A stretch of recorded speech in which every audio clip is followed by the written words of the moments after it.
How to fix dev error 5476 in Call of Duty Warzone on Xbox Series SX or PlayStation 4 5.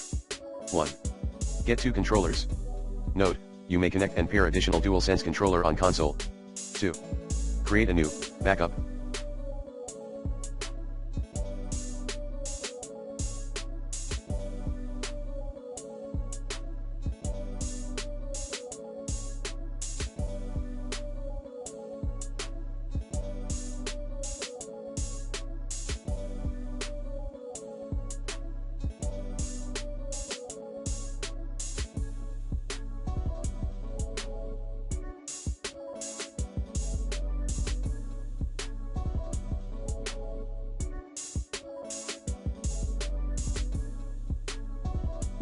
Account in Warzone on your console.